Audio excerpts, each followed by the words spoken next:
ಆದರೆ ಇಲ್ಲಿ West Indies ಅನ್ನೋದು ಭಾರತಕ್ಕೆ ಅಷ್ಟೊಂದು ಲಕ್ಕಿ ಅಲ್ಲ.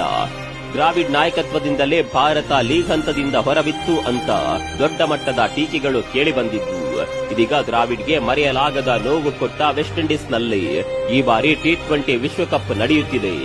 ಹೌದು, ದ್ರಾವಿಡ್ಗಷ್ಟೇ ಅಲ್ಲ, ಟೀಂ ಇಂಡಿಯಾ ಪಾಲಿಗೂ ವೆಸ್ಟ್ ಇಂಡೀಸ್ ಅನ್ಲಕ್ಕಿ ಅಂದ್ರೆ ತಪ್ಪಿಲ್ಲ. ಯಾಕಂದ್ರೆ ವೆಸ್ಟ್ ಇಂಡೀಸ್ ನಲ್ಲಿ ನಡೆದ 2010ರ T20 ವಿಶ್ವಕಪ್ ನಲ್ಲಿ ಧೋನಿ ಸೈನ್ಯ ಮಕಾಡೆ ಮಲಗಿತ್ತು. ಸೂಪರ್ 8 ಹಂತದಲ್ಲಿ ಆಡಿದ 3ಕ್ಕೆ 3 ಪಂದ್ಯಗಳಲ್ಲಿ ಸೋತು ಸೆಮಿಫೈನಲ್ ತಲುಪುವಲ್ಲಿ ವಿಫಲವಾಗಿತ್ತು. ಆದರೆ ಈ ಬಾರಿ ಎಲ್ಲವನ್ನ ಮೆಟ್ಟಿ ನಿಂತು ಚಾಂಪಿಯನ್ ಆಗಲು ಟೀಂ ಇಂಡಿಯಾ ಪಣ ತೊಟ್ಟಿದೆ.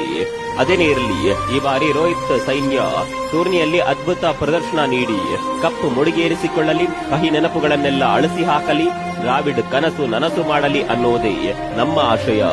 ನಿಮ್ಮ ಪ್ರಕಾರ ಈ ಬಾರಿ ಭಾರತ ಚಾಂಪಿಯನ್ ಆಗುತ್ತಾ? ಕಾಮೆಂಟ್ ಮಾಡಿ.